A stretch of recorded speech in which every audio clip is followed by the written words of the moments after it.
All right, guys. We got MAXPAX in the top right side of the map and Solar in the bottom left.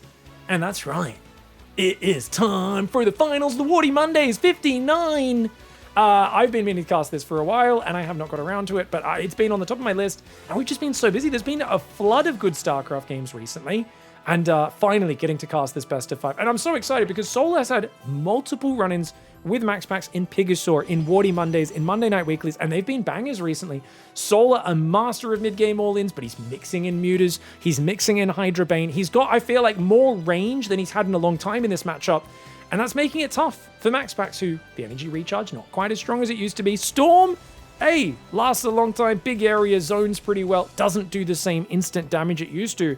So it feels like, I don't know, I still think MAXPAX comes in as a bit of a favorite here, but it's, I think, more unpredictable what's going to happen in these games than it was in the last patch. I think the last patch, I'd kind of just say almost certainly, unless MAXPAX is having an off day, it's going to be a 3-1 his way.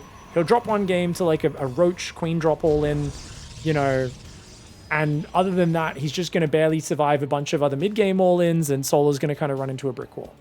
But I think at the moment, you know, it feels like this matchup's got a bit more variety in it, and it's been really quite satisfying. We were just before we started this cast talking with the live chat about Sovereign Citizens, guys. Let me know your recommendations for favorite Sovereign Citizen videos to watch. I was just saying my favorite one recently was a guy trying to convince a couple of police in Ireland that he does not need a license and that his car is not a car, it's a private domicile that he's traveling in. He's not driving. It's not a car, but then he keeps accidentally calling it a car, and I don't know, it made my day. It made me really happy.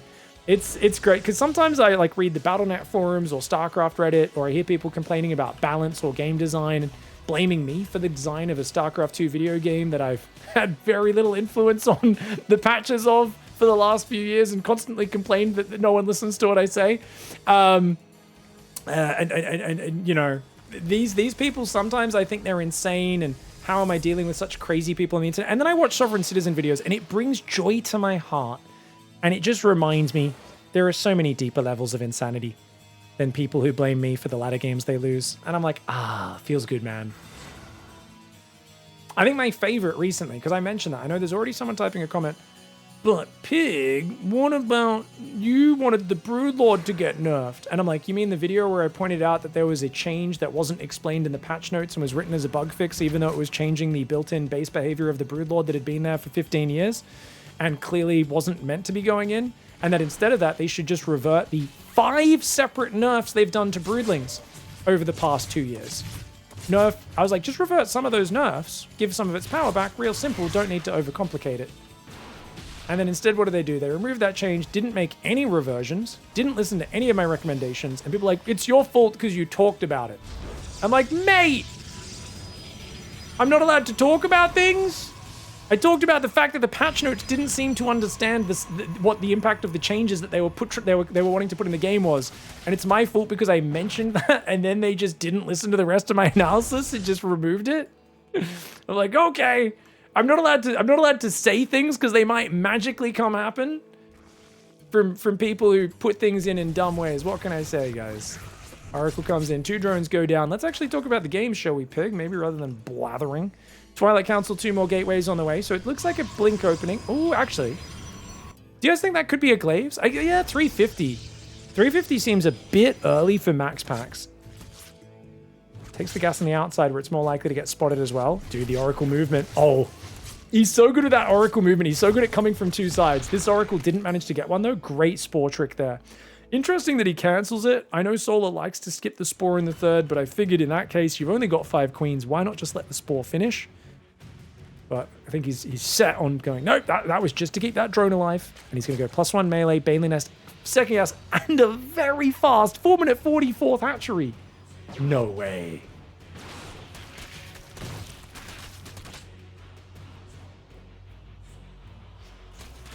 All right, can we get the Stalker? No, not yet. Oracle comes in, gets pushed back. Forge is almost done. You know what's cool? I think MAXPAX actually does this building placement on purpose. I used to think he's walling his own base off. This is awkward. But something I've noticed is sometimes if Mass Roach or something get in his base, they run into the main. and it's really hard to depower his buildings because the pylons are like almost completely walled off behind a bunch of thick buildings, and he often does the same thing like over here or here as well. It's actually really hard, even if you breach MAXPAX base, to depower his production. And he's going to go for a charge timing here. I don't think he waits for +1. I think that's way too far away. So he's just going to do a little bit of charge zealot pressure. And behind that, I imagine he's going to go straight storm. And he's going to need a lot of storm to deal with the Hydra Bane that is going to be incoming. Probably about 8.5, 9 minutes is when Hydra Bane's going to be super explosive in this map. 2 Stalks in the depth, clearing vision. Banelings are morphing. Solar knows exactly what's happening. And oh my gosh, he's doing a Massling Bane attack. Solar, the Banelings are all on the wrong side of the map. They're not over here. Uh-oh. Oh, he's in trouble. He's trying to bring the Banelings home now. I think the Banelings should still try to maybe crash into the workers. Oh no, Solar doesn't realize what's happening. He was planning his own big attack, but no Banelings to deal with the Zealots, which means the Zealots are doing really well, as are the Oracles. Dude, this is so bizarre. Okay, the Banelings do divert into that third base. Can he get the damage? Oh, big boom booms, big boom booms. Not bad. 9 probes, not quite as much as he would have liked, though. And I gotta say, this trade, I think, went really well for MAXPAX. He traded positively, and most importantly, he kind of forced Solar to not spring this Ling Bane ambush on the third and natural. Oof. All right, Oracle's still defending. 6 kills on one, 10 on the other. Stalker will get caught out here, but back at home, Archons are up. Storm has just now started. Hydrogen is already almost finished. +1 melee is being done for a little bit. I think +1 range should be next up. +2 melee nowhere near as important as it used to be. Chat says, what? Infested Terrans are gone. Infested Terrans have been gone for a hot minute, ladies and gentlefolk. Ever since they added Microbial Shroud, which I'm wondering, was that 2020, guys? 2019? 2019, I think. They gave the Infested Terran a really good rocket anti-air attack at one point, and then that kind of ruined late game. So rather than removing the rocket attack, they just removed the Infested Terran. Not my favorite change. Zealot Archon coming forward. Queen's here as well.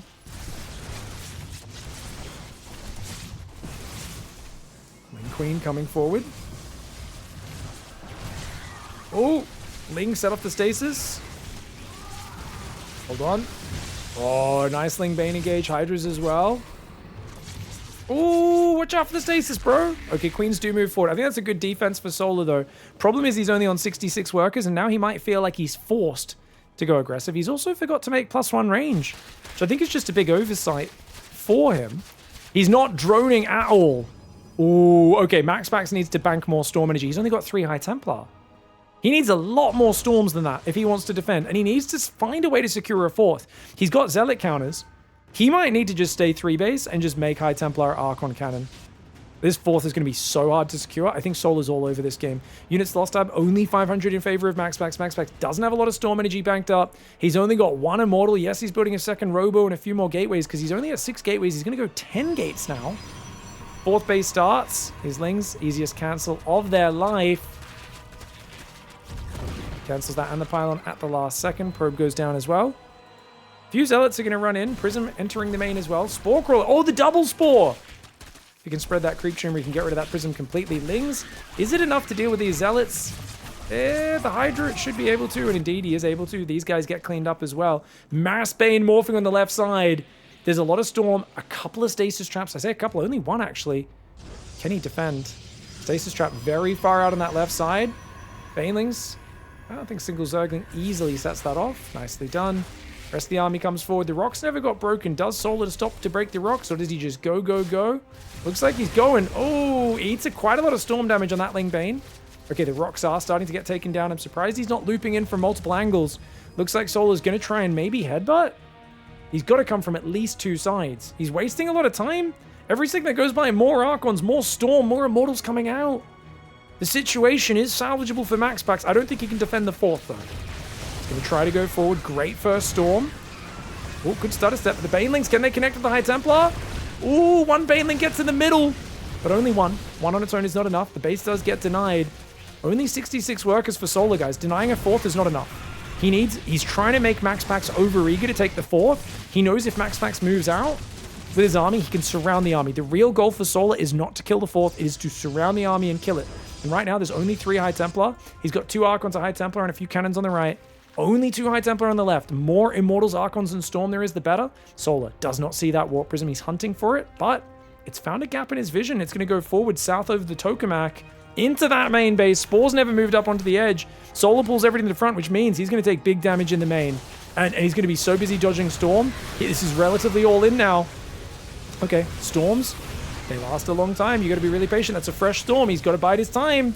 He's got to bide his time. There's still one more Storm in there, is there? No! No Storms! No Storms! What an arc of Hydras! Oh, utter savagery. Zealots on the third and Zealots in the main right now. He needs to finish this army and this game off right now. No energy recharge available. He's got enough. He's got enough. He's on top of the Immortals. Can he break through? His main base and naturally getting ransacked. Funnily enough, the Zealots are actually running home right now, following the rally of Zerg units that are desperately thrusting for the victory. Queens are going to defend these Zealots eventually. Hydras are on that base. The Zealot Warping's not enough on their own. Energy recharge. Watch out for the Psy Storm there, Solar. Oracles come in. Focusing those down would be lovely. There's just not enough range damage in this army for MAXPAX. He can't quite hold on. Hydra's going to gun down the probes as they try to get out of there. Those Lings are going to come out of the stasis trap in a moment, but of course the Zealots will deal with that. More Hydra's Lings coming across the map. Only 52 drones for Zerg. Surely he wins this game from here. I say surely because it's only a 12 worker difference and there is still technically a third Nexus alive. There's a part of me that's like, oh god, don't overextend, and I think Solar got the memo. He pulls back. Oh, if he blocked those Zealots, that would have been huge. Every unit is sacred in this game, and these Spore Crawlers need to move over. Looks like one of them died. Queen's going to move over to that dead space a little bit. This Prism's so weak, probably doesn't want to dive over a Queen. Definitely not over a Spore Crawler. Only 100 shields and 28 points left there.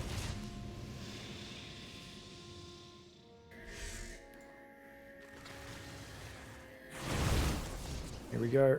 Ooh, here we go. Hydraling Bane taking damage. The problem is the Arc on High Templar rebuild is always so strong in these low economy scenarios. So Solar has to be really methodical at breaking this down. Oh, the Baneling flank. The Baneling flank!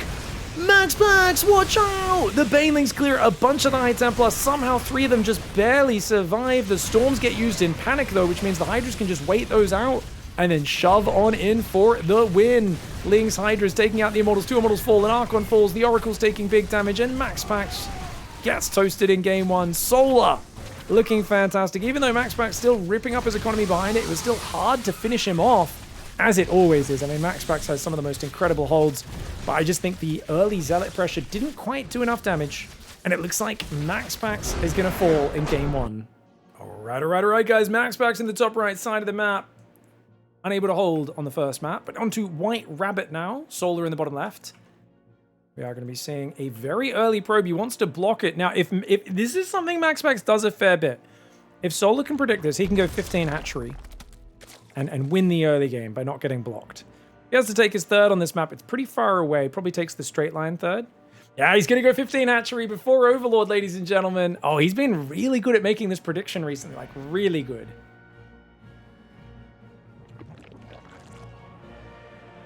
Probe comes in.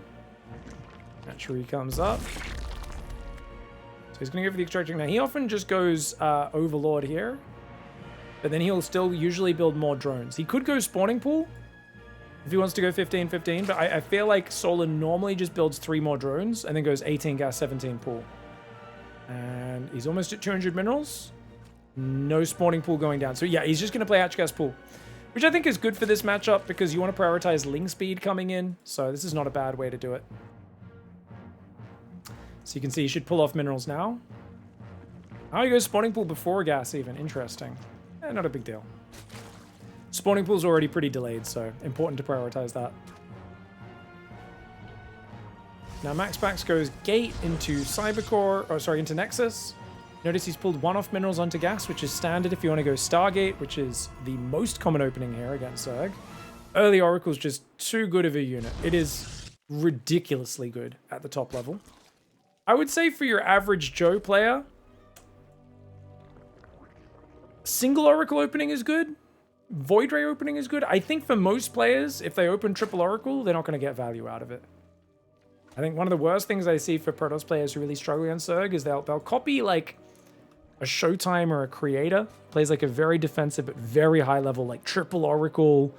And then has like 1 Sentry, 1 Immortal, 1 Phoenix cleaning up Overlords, 3 Oracles harassing. And it just takes you forever to get to like a simple, basic, easy to use A-move army. General rule, if you aren't really fast and good at multitasking, don't overcomplicate things. Build 1 or 2 fancy units like oracles, maybe 2 adepts to harass, and then just build units that you actually want in your army in the mid-game. Whether that be charge zealots, immortals, archons, Psystorms, colossus, whatever it is, that's a really good tip. Because I feel like for Protoss players, and I mean, I guess everyone does this in StarCraft in different ways, but the way people inflict self-harm in StarCraft and like handicap themselves and make themselves lose and then complain a lot about how unfair the game is, for Protoss players, I feel like it's almost always just taking forever to build an army that they can just A-move. And just hanging out on all these fancy units, which are really good if you've got MAXPAX level control and you're multitasking them all the time. But hey, if you're 73 APM Benjamin, or whatever your name is, you probably don't want to make 3 oracles because you're not going to get value out of them. A single oracle probably does just as much for you.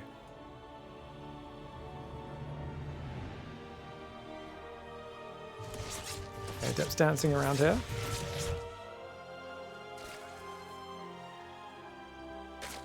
And that's a philosophy I apply in my games as well. This is not like just because you guys are slowpokes. Like, for me, I like a double oracle straight into a charge pressure. Why? Because I always want charge zealots as the main gateway unit in my army. And then I like to go double robo immortal archon. Why? Because those units are really A-move friendly. And even if they have banelings and suddenly zealots aren't good in the main fight at charging in, I send the zealots around and I counterattack their base when they try to attack me. You know, I try to make StarCraft as easy as I possibly can. Because if you don't do that, it's hard enough as is. I think a lot of players are out there kind of making the game harder than it needs to be. And you've got to remember to do this as all factions. Is stop overcomplicating things. Stop trying to carbon copy a Serral or a Clem build or a MAXPAX build. Dumb the game down a little bit, and you'd be surprised how well that scales to Grandmaster play. Do less things, but do them well as well. Like, sometimes dumbing the game down allows you to actually excel at those few things that you're actually focusing on. Glaive Adept's coming in this time. It's going to be a good mix-up. Things rotating around. Solar, once again, 5 queens, 2 spores, early melee. I love this build. No 4th hatchery just yet. He's going to go take it in the bottom right. Queens are out of position, and he doesn't have an overload. This is a very... He always leaves this opening. This is actually... Solar, I'd say 60% of his EVPs, maybe more. He doesn't have an overlord here, and he doesn't leave those queens in the mineral line every time. It's not a huge thing, but it's a pattern I've noticed. I've watched a lot of his games, and he's got an overlord here on this edge, but he's got 2 overlords here, right? Doesn't really need that. Could have had one down here by this point at 5 minutes. Oh, Glaive Adept spotted, guys. Is there a Bane Nest? There's no Bane Nest. Roach Warren's not ready. Oh no, you need to Evo Wall. If he doesn't Evo Wall, he's screwed, man. His Roach Warren's gonna kick in now. 3 Roaches, only 3. Oh no, he doesn't have enough gas. Dude, should he cancel melee? I think Serral always cancels melee in this scenario. Solar's being greedy, he's trying to keep it. How the hell do you defend 14 Adepts with Glaives, though?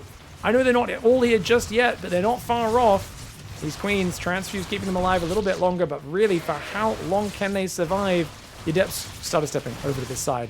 I love the Ling counterattack, but 2 Adepts are ready to defend it. Oracle flies into the queens, does go down. Nice shade, though. The Zerglings, no match for those Adepts, and already causing all of those drones to evacuate. Spore Crawler's going to go down as well. Adept shading into the main base, and he's going to let that one complete. Huge damage. 2 Adepts in the 3rd base shade in. Drones evacuated from the natural and the 3rd. They're back on mining the natural, but the main base is in huge trouble right now. The drones are getting minced, man. Beautiful focus fire. Cancels the shade into the natural. He's also got the 2 Adepts shading from the 3rd into the 4th base. 15 drones go down. Can he make it 16? Of course he can. 2 more Adepts down the left as well. So if a counterattack does spring across the map, he's ready for it. Unfortunately, losing his only Oracle was a problem, but the fact that he went single Oracle into Glaive Adepts is why it hits so early. Caught Solar completely off guard. Is it game over, though? Oh, man, this is really good. This is huge. These extra drones, it might not seem like a lot, only 3 or 4 extra drones, but this buys a lot of time.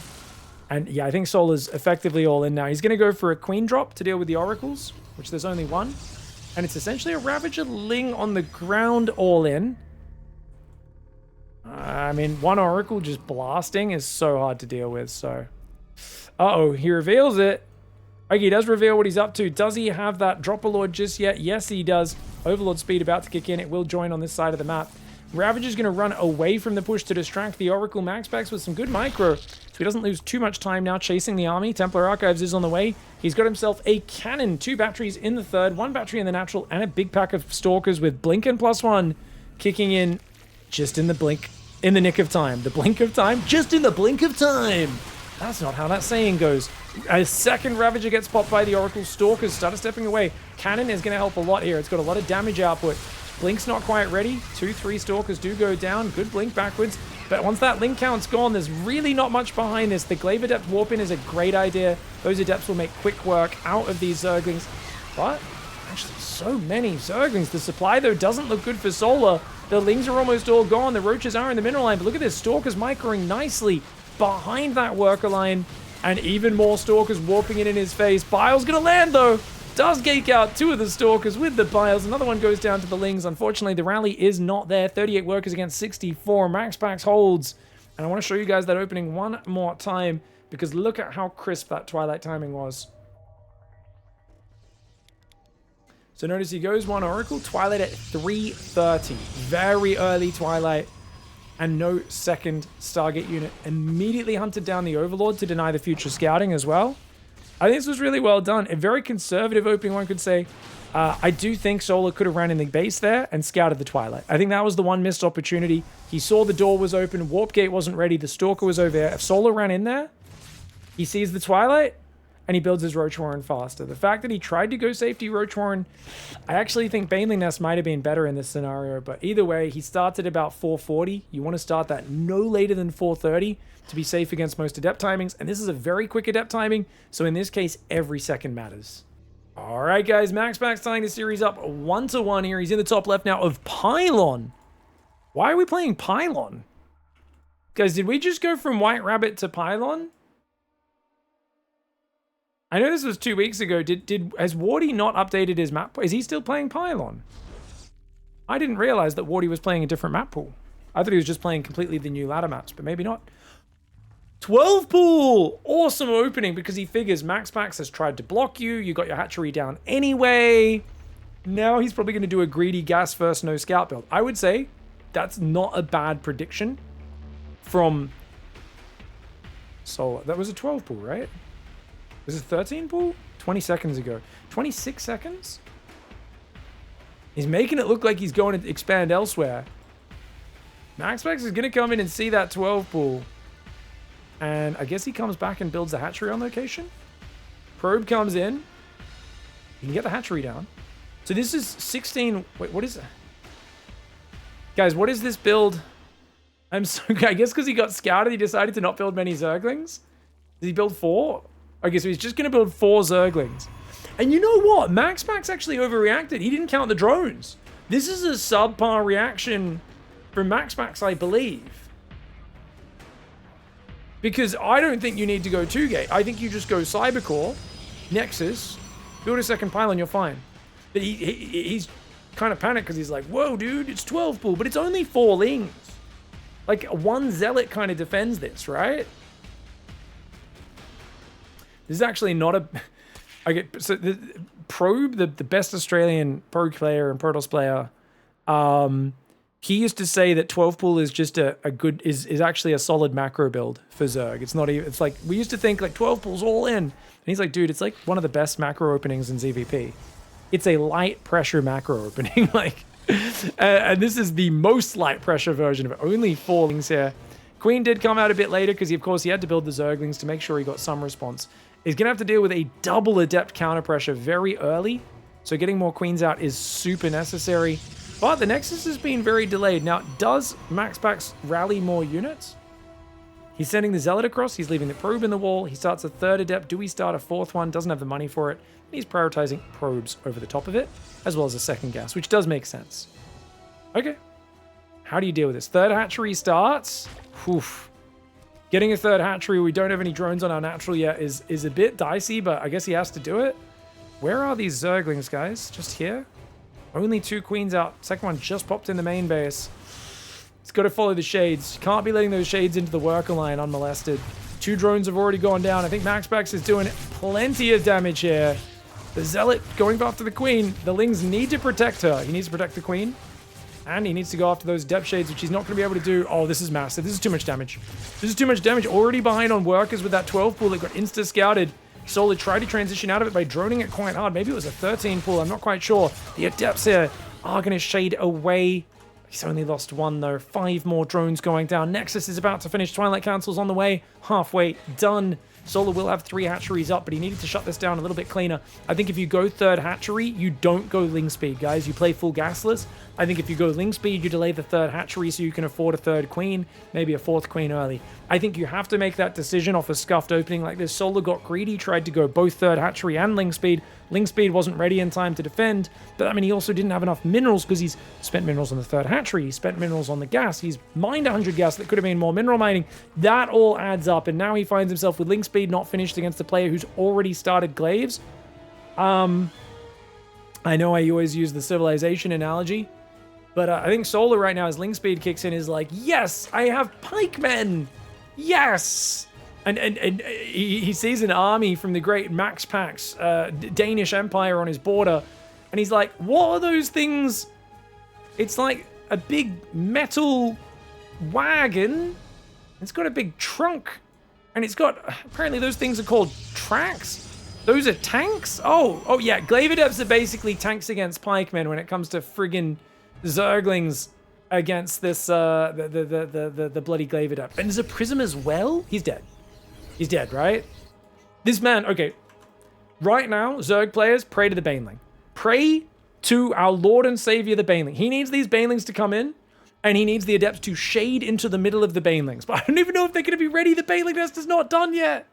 This has been a bad opening. Oh, no. He really gambled on MAXPAX not scouting this game. Banelings can defend this, but you need to get a good hit. If he realizes there's Banelings and spreads out, he should be able to react.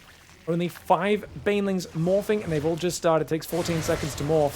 Oof. Lings cannot engage this. Queen's struggling. He doesn't want to lose the cocoons before they finish morphing. The Adepts, of course, are going to commit to the shade in here. And those Banelings are going to try to come up the ramp. But look at this positioning. Oh, my gosh. Attacking up a ramp into a spready of Adepts. More Adepts warping in. And look at that. Now he can use the Prism for some hot drops as well. Pick up, drop, pick up, drop. Beautiful play here. Now, MAXPAX is actually not killed as much as I thought he would. I thought this would be game-winning, wiping him off the face of the map. But you can see he's still making mass Ling, and another warping of Adepts would be excellent. That being said, there's no 3rd. Dude, is there a way you can transition off this? The units lost is pretty close. I feel like Solar made the best of a terrible situation there. He's still in this game. This was actually like about as good a hold as he possibly could have, considering the situation he was in. Drones need to run. Run, run, run. No, not here. Oof. I mean, he tries to get them back to the safety of the units, but he's going to lose 2 drones in the process. Could have been much worse. More Adepts are warping in. You're going to need more Lings and Banes, I believe. More Banes are morphing. Queen's pulling back. Good pullback. Hatchery is still very tanky. Got to pull that Red Point Queen away from this.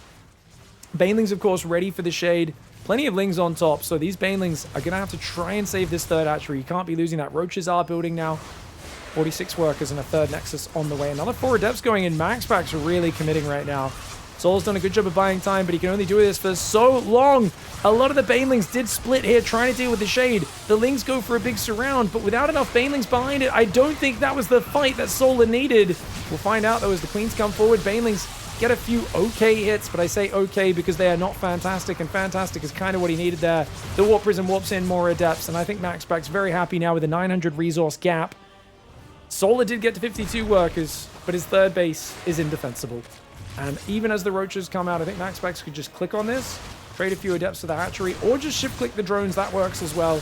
Shades into the natural right now, and then tries to run away. I thought he'd just sacrifice and go deep there, but apparently not. Prism getting chased away by the Queen. Is she going to be able to take care of that Prism? I think she will, but the Adept warp-in does complete. Prism actually does escape. Drone's going to fight the Adepts, guys. This is a little bit like sending toddlers to fight against a jacked-up Arnold Schwarzenegger. He may not, in his prime, have been a professional fighter or anything, but the man still is you know, 100 kilos plus of pure muscle. And drones are but children, man. I know they think they can fight. Sometimes they, like, run up and elbow you in the crotch accidentally and it hurts. But that's because you're not trying to hurt them back, and those Glaive Adepts were most certainly trying to hurt them back.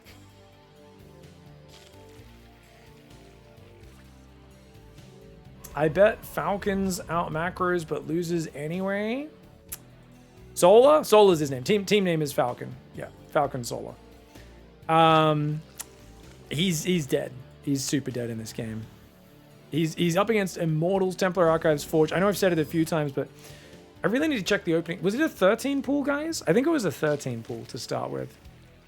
Which probably is enough to kill a player who doesn't scout at all. But it just felt like that opening took too much damage to the Adepts. Ooh, Adepts get caught there, or at least forced to shade away. Oh my god, this Immortal Prism is brutal. It's a pretty good attack, actually, for Solar. He's all in. Sentry's picking up, Immortals picking up, pulling back. Dude, he doesn't have that many units. The Immortals don't do well against the Zerglings. The Adepts do. The Immortals need to be targeting the Roach Ravager. Dude, don't tell me Solar's found a way. Dude, Solar's on 38 drones. Has he actually found a way? He depowers the batteries. Oh my god, the Ling Rally is going to make it so the Immortals can't really do any damage. Dude! Dude! Oh my god, he's going to do it. Maybe Zealots are a problem. They don't have +1 though. So they take 3 shots, not 2 to kill the Zerglings. He doesn't have the power spike. I think he needs more Adepts. I think he could give up his 3rd and still be okay, but he's already lost all of his units out there. It might be too late. There's 6 gateways up, 55 probes are still alive. But the Ravager Ling combo is just so good once the Adepts are gone. If you have a big blob of Adepts, they can deal with the Zerglings while the Immortals deal with the Roaches, and it works out. But the moment you get separated, it gets really hard. He does have a few Archons out here, though. This is not over till the Fat Protoss sings. And right now, that Fat Protoss is singing Archons, baby. 4 Immortals, 2 Archons. It's a scary army, and he might even turn it into just a 2-base Immortal Archon Zealot all in. He does have so many probes, though. It's tempting to re-expand, especially as this main. He's got like 30 workers not mining efficiently right now, maybe 20. That was a sick counterattack for Solar, though, guys. He's droned up a bit. 51 drones. If he just stops and does nothing but army from here, Roach speed immediately when the lair's done. Evo chambers on the way, and make a ton of Ravagers and Roaches. I think he can get back in this. Because MAXPAX either goes counter roll in or macros up. Both are vulnerable to you just maxing on Roaches off this work account. Main's half mined out, so you've transferred those workers to the 3rd. If MAXPAX sees no 4th base, he should realize that you're just going to all in him at some point. Oh, Baneling speed as well. Wow, wasn't expecting that.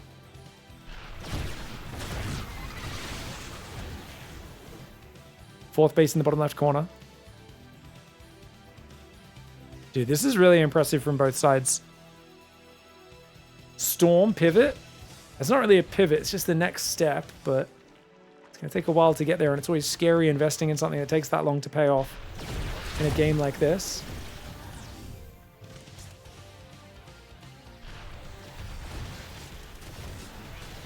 Trying to check the kill count, guys, but he's not unloading for long enough for me to really see. Those Immortals have picked up a lot of Zerglings, not too many expensive Roaches, though. Units lost tab still in favor of Solar here, who's massing units. The Observer sees it all. MAXPAX doesn't move it in time. The double bile does take it out. Remember, it does take 2 corrosive biles to kill an Observer these days. They had their hit points buffed a year or so ago, so that they don't die to Widow Mind Splash or a single corrosive bile anymore. Hey! Good surround here for Solar. He's thinking about running some Ling Bane in the left side. That's a good ball of Immortal Archon Storm. Oh man, I'm so curious to see how this game goes. The Zealots barely missed the Banelings. This is a good scout, good scout. Okay, this is good for the Zealots. He should try to spread them out, but he's not watching. He's just kind of dealing with his main army. Banelings, still, that's good for the Zealots. To have that many Banelings blow up on just 4 Zealots is fine. It's a good Immortal Archon Storm army, guys. Solar's supremely all in. He's got to not eat the storms, though. I feel like Solar needs to spread out in a big arc, come from multiple sides, and if he can breach the natural with a pack of Roaches, 10 Roaches in the natural, is going to force MAXPAX's hand. Now, Solar just brought his whole army home for a Warp Prism. MAXPAX cancelled the Warp in, and he keeps doing it.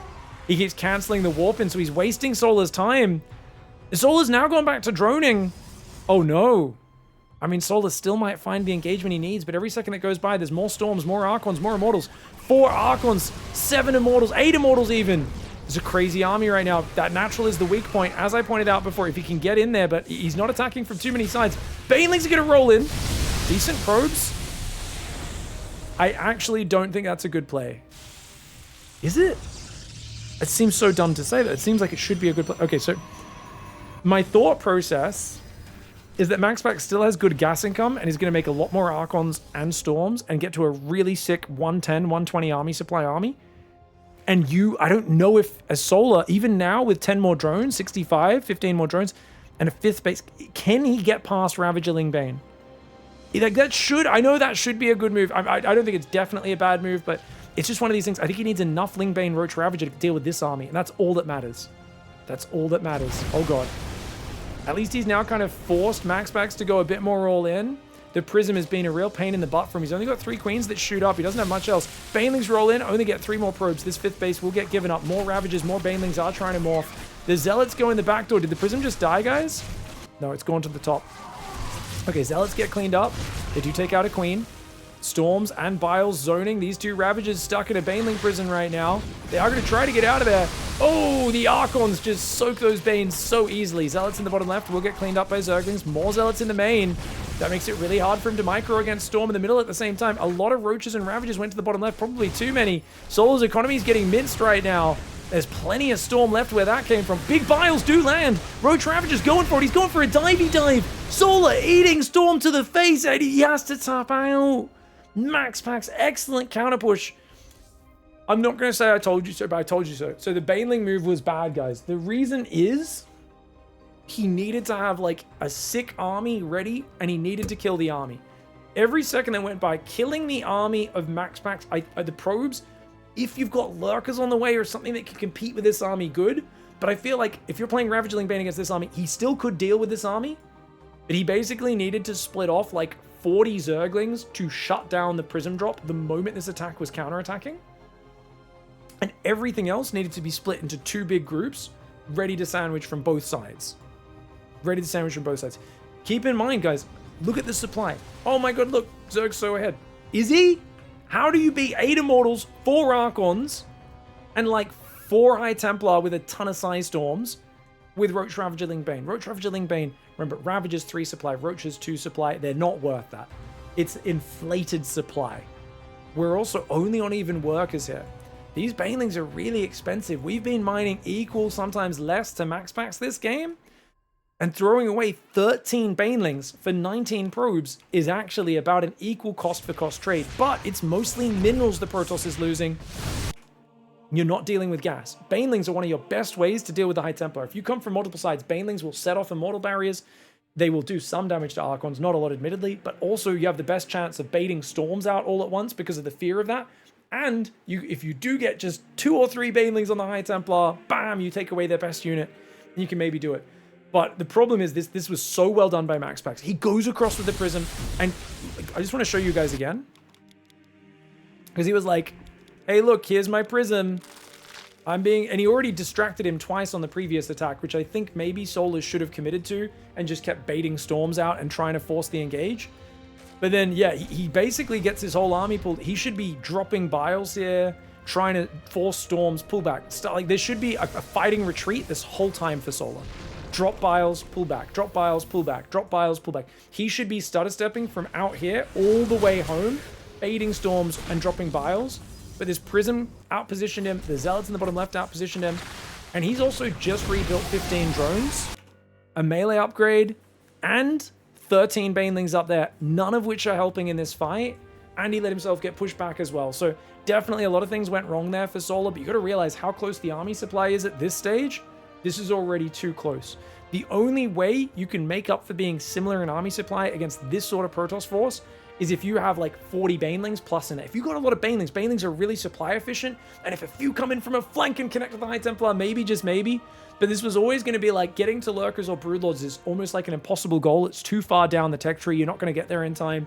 So part of me is like, I know Solar's stuck in a hard spot, and I've done the same thing he did here many times. But the lesson I've normally learned is you don't want to go for the economy with Ravagers or Banes. You can sacrifice some Zerglings, some cheap units, but you want to basically get him to move into the open where you can surround him and then have an immense army crash in from all sides. It's the only way you can finish off this sort of army. I also think when there was only 2 Archons at that 11-minute mark when he first moved forward and got distracted by the Prism, when the army was a bit smaller, or at some point like here, This might have been the window if he could hit just before Storm finished. He did make a massive army off a low economy, so I think waiting for Bane speed might have been a mistake. If he hit the moment Roach speed finished, was already across the map, that's where I think MAXPAX was weak. Because you've stopped at 51 drones a while ago, and I think Solar waiting for Baneling speed and +1 range was a mistake. GG's. Alright guys, crazy game there. MAXPAX miles ahead off the Adepts, off the opening and then the Adept pressure. But Solar managed to survive the Adept pressure, do a sick counterattack, got himself back in the game. What a seesaw. And like I said, these games have been more unpredictable recently. It was, of course, a 14 pool opening, as we found out in the replay of that last one, so it's kind of like a half and half build. It's not quite a 12 pool. If your opponent doesn't scout, you can still do crazy damage, but you still have a decent economic transition. And after looking at the replay, I stand by everything I said. I think if you want to go gas, you have to delay the third. If you want to go third, you have to delay the gas. It's one or the other. You can't afford both off just 18 to 20 drones, I think. Yeah.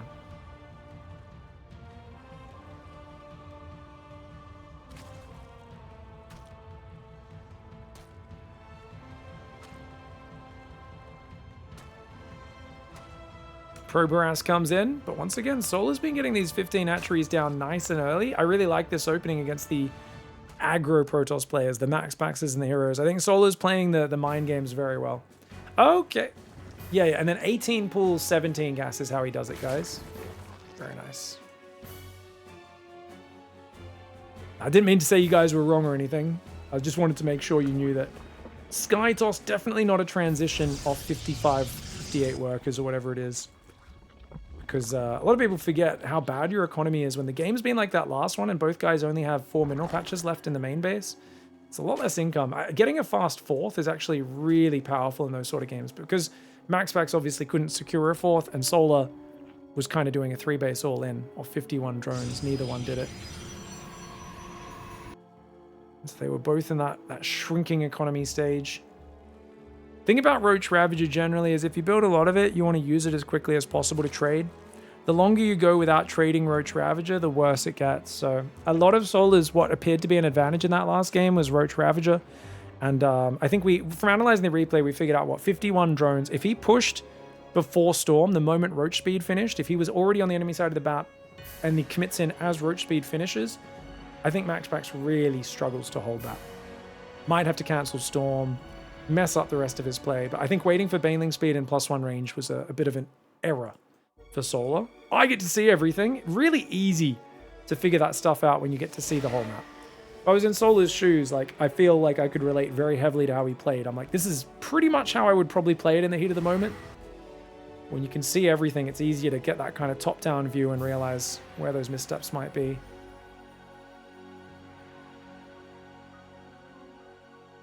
If the Zerg hadn't pushed in the middle of the map, would Skytoss have been an option? No, not at all. No. And he'd open Glaive Adepts. He's already got a Twilight and a Robo. So, Immortal Charge Storm. Standard next step. Could play Blink. Something else, but usually that kind of presents itself as the easiest tech path.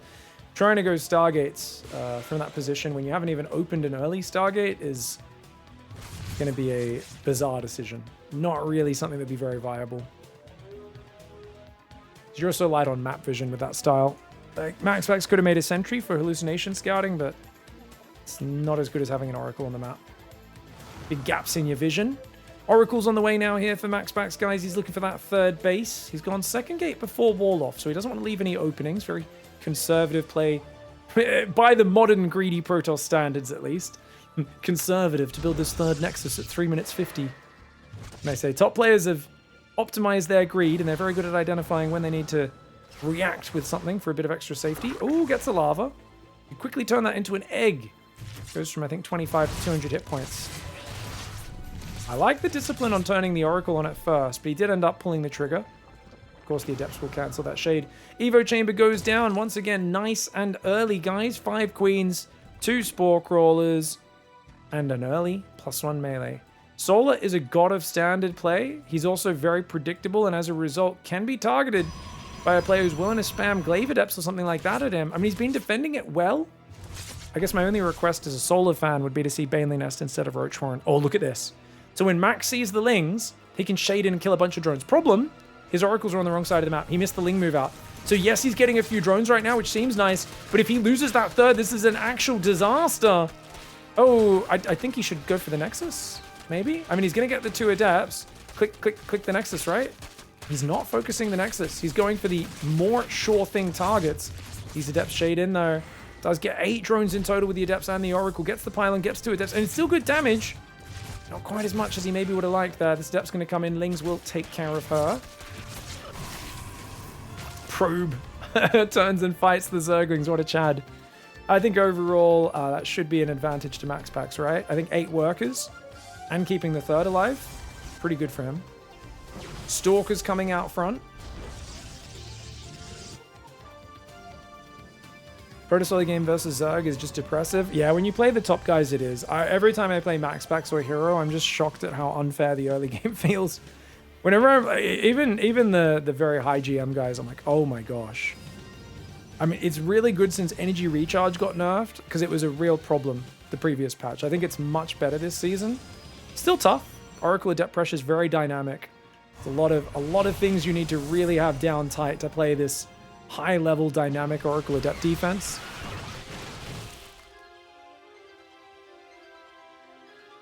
+1 melee, Baneling Nest is there as well. The factory's almost finished, not as fast as the previous games. I do like the activity rate of these Zerglings. Just forcing warp-ins at home is really nice. It's like he's just going to think about targeting the gas. He does end up pulling away. A lot more Zerglings are making good creep spread. That creep wasn't quite there. If it was only back here, wouldn't be able to defend this base. Just going to freeze a few Zerglings into the stasis. No worries.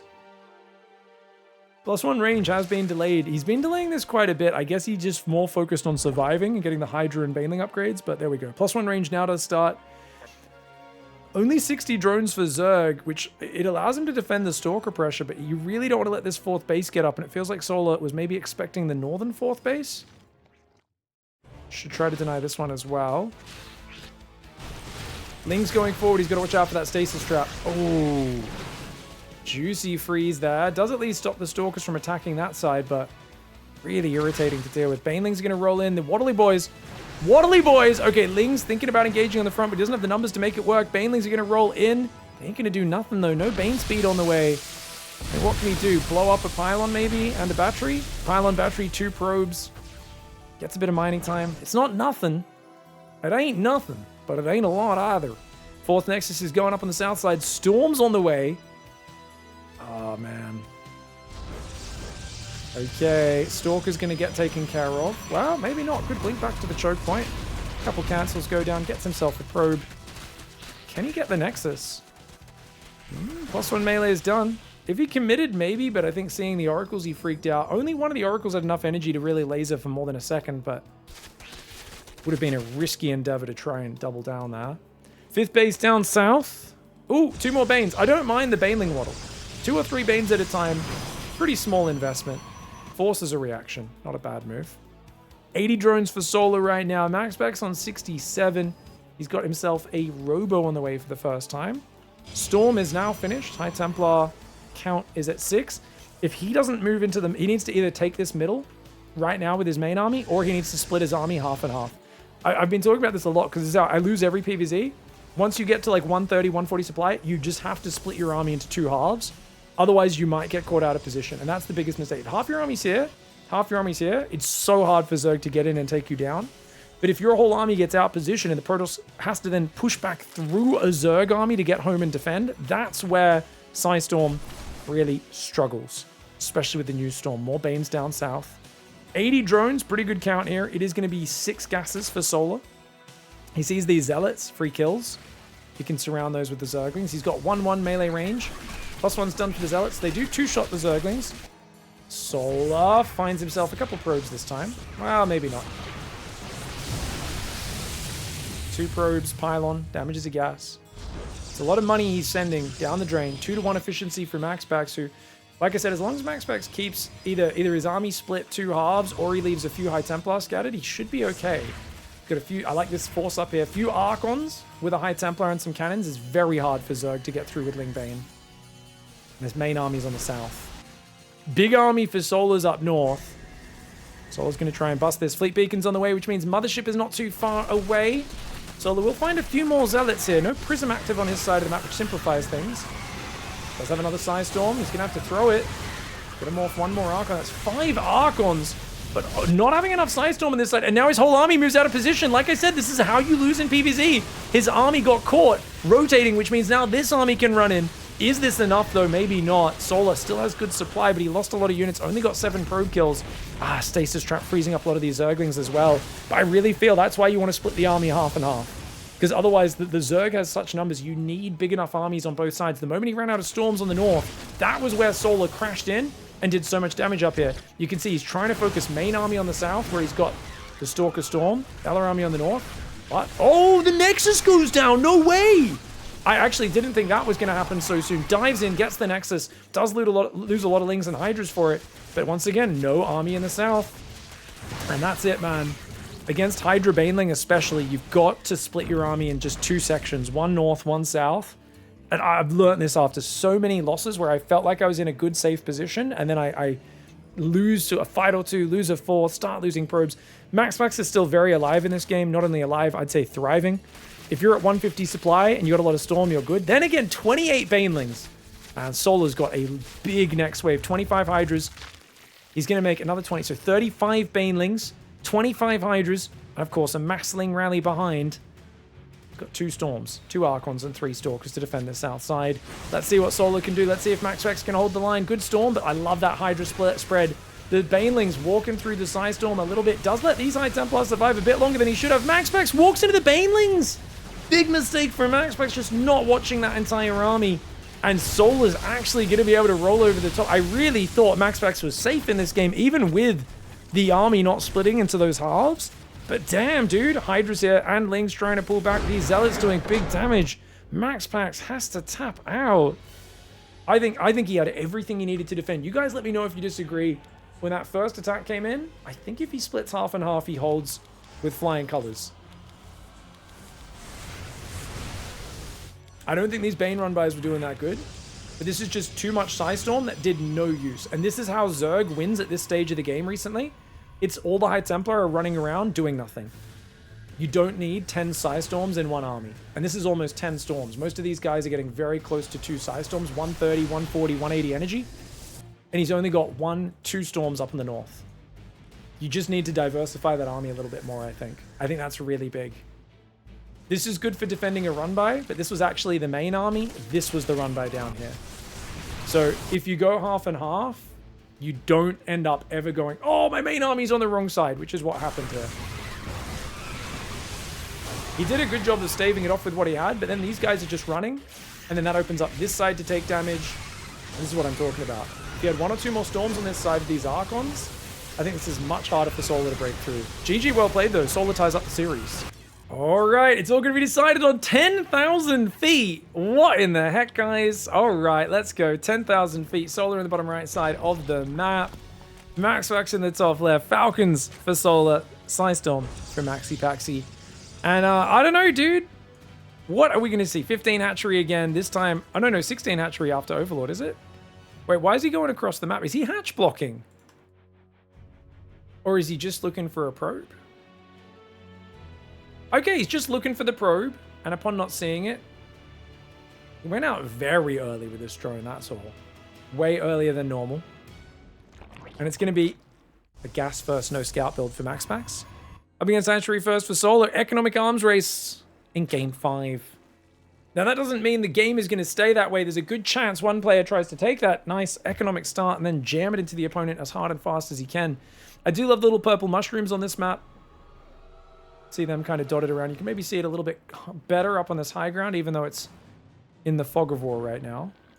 The Overlord goes over. Give us a nice vision of these purple guys. Simba. Everything the light touches will be your land one day. There we go. A little bit of light on these mushies. Very nice. This little creep tumor looking flower thing as well. Oh my. Alright, rallying onto gas there. Cybercore goes down. Let's see what timing MAXPAX gets his Stargate down. Usually with a gas first, I feel like you can get it down at like 210. It's disgustingly fast how early those oracles can hit the field.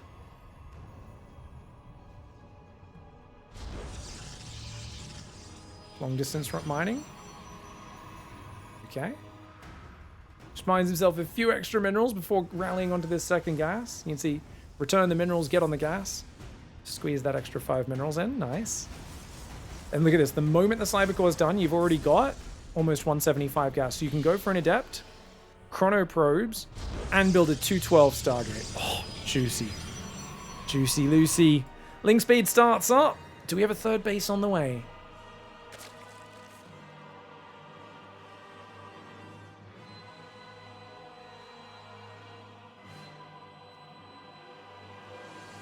Third hatchery goes down 231. That's a 30 supply third hatchery.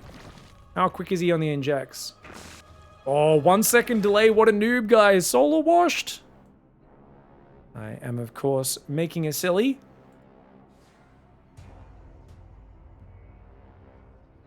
Now, this map I haven't really seen much ZVP on. I imagine Protoss takes this base. You can get sandwiched from both sides, but they are ramps. He could take this base, or he could mine these minerals open and take this one here, which is maybe a bit easier to defend, though. It's got pretty wide ramps once these rocks come down. The depths come in. Did he just get a creep tumor, guys? I don't think so, because this looks like it's the second lot of energy right now. Nice safe placement on the creep tumor. Lings and queens need to block. You want to put the queen on the corner. Dude, this is the second time today I've seen Solar make that mistake. You always want the queen on the corner, so if the adept comes, it has to go around the queen to get to the tumor. That normally buys you enough time to get it down. Small thing makes a big difference. I've cast 3 or 4 Solar series today. I love Solar right now. He's actually giving us so many entertaining games and series against Clem, MAXPAX, all the top guys, Hero. But I really feel that's something. I've seen him lose like 7 creep tumors to the first Adept or Reaper today. And part of that's Clem being Clem, right? And Hero being Hero. But I really feel like that tumor getting denied slows down the growth quite a lot, because it takes you a while now to branch it in the different directions. Oracle did get recharged straight away. Now, this is an Archon drop. Wow, MAXPAX is going full EU. This is the sort of build order Europeans will say is imbalanced and overpowered and way too good. And it's the sort of build Koreans think is really bad. I am curious to see where it ends up landing against Solar. So the Archon drop, basically you go single Oracle into an Archon drop. And then you go straight like Charge Immortal and stuff afterwards. So he's going to go straight for a Prism and a Templar Archives is kind of the path there. Doesn't need to chrono the Prism. The Templar Archives is probably even... actually, no. Prism, then Templar Archives does make sense, right? 250 minerals, and the Prism starts. Chrono. So he doesn't chrono it. Oracle does pull back. Didn't really kill anything. Didn't kill anything at all. Templar Archives goes down then. And he's going to go warp in 4 High Templar. He needs 600 gas for that. It's not cheap, but it's very mineral efficient. So all your minerals can go to Probes, Zealots, Nexi, and kind of build up that side of things. Oh, Adept's out front. In the open, Oracle's not here right now. Oracle down there does get pushed back by the Queens. 2 Adepts go down. I think that's a good trade for Solo, who could go for a little surround here, but he doesn't have the Ling count to capitalize.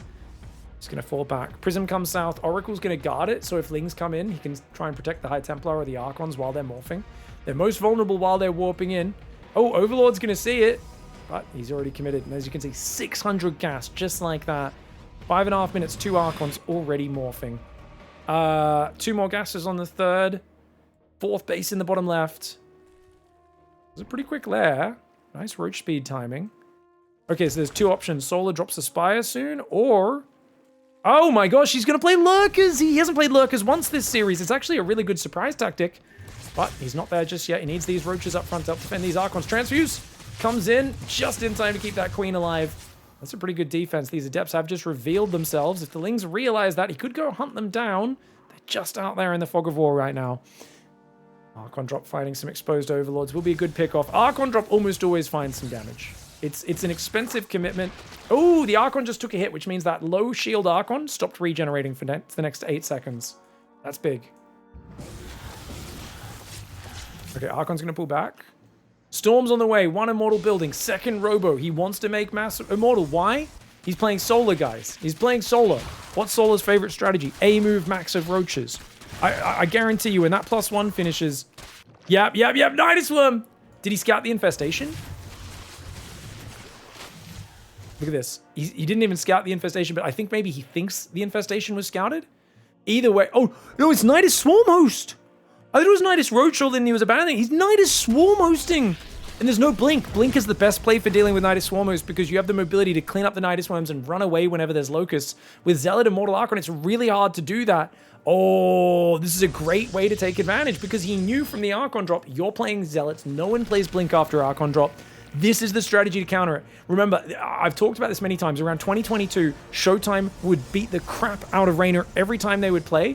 And then every single time he was doing it with Zealot builds, and Reyna would always adjust and throw out a Nidus Swarm host and just kill him. Because charged Zealot builds, it's so hard to deal with Nidus Swarm host. And that was like the one great equalizer in their head-to-head matchup that would always mean Reyna would come back and bring the series, despite Showtime beginning the series bullying him with these optimized builds. And this Nidus already in the top right as well. The Nidus Screech has been heard. He's going to have to use Psystorm on the Locust, I believe. This is 12 Swarm hosts on the map. That's a good chunk of them. Phoenix comes forward. He's going to kill 1 or 2 Locusts before they land. Hey, every little bit can help. He wants to protect the Nexus, of course. Decent Storm. Not enough to kill them as quickly as the old Storm. Has to drop a second one. Another Archon morphs. First wave doesn't do any damage, but it distracts, which means he loses all the Storms in the main. High Tempo up the front gets focused. Rando Calrissian, the Swarm host, tries to walk in and hug the Archon. The Archon punches him in the face and says, I'm not gay, I don't like that. Meanwhile, people are confused. What's even gay about that? It's just a hug. It's just 2 friends, or in this case, frenemies, hugging. Don't be weird, stupid Archons. I knew Archons were homophobes, guys. I always had my suspicions. Swarm host over there on the left side. 11 Swarm hosts there. We've got the Roachling army on the right side. Solar needs to find more damage. He's maxed. MAXPAX is not. Let's see what he can do. The Locusts are going to go in right now. Can he get this Archon? Not a lot of units to defend. Most of the army's focused on the right side, but that means the Locust could find a big avenue. Oh, he's got to go. Go, go, go, go, go. He's going to land over there on that right side. Getting a bunch of probes could be nice. Hold position would be good as well. 8, 9, 10. Oh, 10 probes. That's pretty good value. 10 probes. I think he got an Archon as well. Units lost tab there. You can see equal between the players. Keep in mind, you have to play a low worker count with this style because every Swarm host is 3 supply. 12 Swarm hosts, or in this case, 11 now. 33 supply of units that about half the time can't really be very effective. I do love that he spread creep here, which gives him vision until an observer moves over so he can replace those Nidus Worms whenever he needs to. Solar pretty all in. MAXPAX supply is climbing. Solar's still on a timer, but if MAXPAX gets enough Storm, enough Immortal Archon, he can just A-move his way through the Locusts and do really well. But for now, the Biles, really nice. I like that he's clearing these cannons. The Locusts need to throw, though. Those Locusts not throwing hands right now. You got to stay active. You can't be letting them sit there. And finally, that Locust wave does go out. The Immortal count, though. I worry about that Immortal count, guys. I'm thinking about that other map. I'm thinking about the map where the 8 Immortals and the Archons wrecked him. 2 Archons get popped by the Locust. Really nicely done. He's already got a Hive? How the hell does he already have a Hive and Lurker upgrades? Dude, Solar is not doing this as an all-in. He's doing this as a macro play. This is a tempo harassment. It's looking for big damage, but he's okay with just decent damage. He's building spines and lurkers already. This is a very quick transition considering how much aggression he's putting on. This is a textbook Nidus Swarm host into lurker play. I am incredibly impressed. It is hard to pull this off. It's such a heavy activity rate. You're popping up Niduses, throwing Locusts, microing your Roach Ravager in, trying to find avenues with these run-bys. To do that while getting the Lurker tech up and not leave any openings for your opponent, very well done. Of course, he's doing it off a lower worker count than a normal Lurker play, but I think that's A-okay. Spore Crawl is well placed as well. There is a Warp Prism that could be annoying. And it looks like those Roaches will get cleaned up. MAXPAX has an impressive army supply of 96. 4th base looking a little vulnerable, but a Storm down here should save it. Indeed it does. Another Archon goes down, though. Every Archon going down to these free Swarm hosts is putting the trading closer and closer. And actually, it's tilted over in the Zerg favor now. 600 in favor of Zerg. That's really impressive. The Roach there does take down the Zealot. The Prism's still active on that right side of the map, but the Lurker count is now at 11. If he can get those with a Nidus in the back door, dude, MAXPAX might not even realize that Lurkers are on this map. He might be like, oh, there's a Swarm host Nidus in my main, and then the Lurkers pop out and kill him. Oh no, the Swarm host, the Nidus goes down. 2 more Swarm hosts go down, or as we used to call them back in the day, Passion hosts, for those who don't know.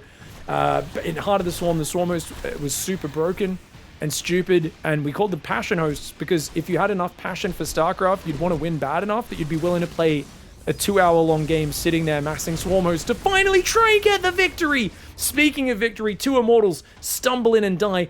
A lot of the High Templar and Immortals also take big damage, and now the Mass Lurker has been revealed. New Nidus Worm still trying to throw up on the front. Bit of a meme in the Pro Zerg community back in 2013, 2014. Well, probably 2014, 2015. Passion hosts, you know? Passion of the Swarm. Oh my gosh, run. Ow, ow, ow, ow, ow, ow, ow. Lurker's trying to pull back. Zealots in the bottom left side right now. Chat saying Zerg is so OP. They're watching Solar pull off an absolute masterclass against the best Protoss in the world in a narrow, nail-biting 5-game series, and there's still a guy in the chat who just says Zerg's too OP. There's no skill, no execution, no impressive play here. The ball of Immortal Storm Archon comes in. He's going to get some good damage. He's got to get away from those lurkers. Good pullback from MAXPAX. MAXPAX is on 4 base. He's fine as long as he can get an air transition underway eventually. And don't bleed out too many Archons, but the Archons are derping right now. MAXPAX, a bit focused on the Zealots, but lurkers are defending the main. Did he clear any important tech structures? I don't think he did. Storm, pretty effective, but oh no. He let his army bleed out. Big mistake for MAXPAX. His army got too distracted. Locusts in the 4th base at the same time. New Zealots are going to run in. He's trying to up the chaos factor and hoping he can extricate these Immortals, get them out of there. But he's just lost all of his Archons and Storm, which is a huge misstep for MAXPAX, and it hands tempo back over to the Zerg player. We've got right now 8 Swarmos over on that side of the map. Dude, what a series. I know I started out just chill casting last series of the day, but I got to shout right now because this series deserves it, mate. This series deserves the Passion host. It deserves the Lurkers, the Hydras, the Nidus Worms. MAXPAX trying to make a valiant hold, but he's out of energy recharge. He's out of Storm. Without Storm, I don't know if he can advance, or hold this advance, I should say, as Solar pushes in, and the 4th base crumbles. First Tempests are entering the fray, but losing that army in the bottom left was just, it was a bridge too far, man. He went a little bit too deep, and right now his commandos are stuck on the wrong side of that bridge, and there's a whole bunch of dirty Zerg Panzers coming in to ruin him. The Immortals and the Zealots are there. The Tempest picking away. Oh no. Oh no, I don't think MAXPAX can hold anymore because the Hydras are in between him. It's going to take him forever to clear these Lurkers. His Immortals can't get to the left. The Hydras are killing the natural workers. The Lings are killing the cannons. He's got a Nidus here as well. He's like, ladies and gentlemen, do you want some free units to help out? The Hydras nod and smile. Yes, yes, yes, please. Send more units. The Lurkers are getting broken. Uh-oh. Lurkers do get broken on that side. Immortals doing a really good job of clearing. Dude, MAXPAX, the heroic Danish defense there, does end up surviving on the left side. The Locust never popped out, by the way. He's still going to use those. Zealots still counterattacking the 5th base. 25 probes go down. Nexus on the right side does fall. MAXPAX on 3 bases, 41 probes. He's got Dregs right now. 4 Immortals, 10 Zealots, 3 Tempests, 2 more Tempests building. He needs more High Templar, Storms, and Archons. But it's going to be a hard ask. The Locusts have been remembered. In the midst of everything, we play so rarely with Swarmos these days, we often forget to keep using them when the game gets intense. So no shade on Solar there for forgetting for about a minute while everything was going down, fighting in 2 or 3 places at once. And the Locust's going to get in there. That Natural's going to go down, as will all the probes on it. Dude, he might even get the Robo.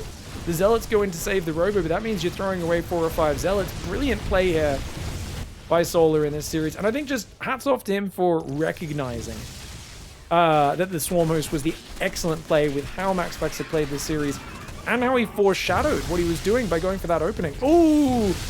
The Swarm hosts are going to take some big damage. And does let a few of them escape. But he's still got a little ball of Storm Immortal, which is impressive. I just think...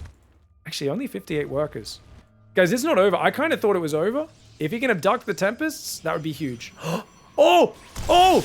There we go! He abducts him! Get over here! 4 Tempests get abducted into the Hydras. The Lurkers are burrowed. Massive snipes for Solar. A huge portion of MAXPAX supply gets yoinked to their death.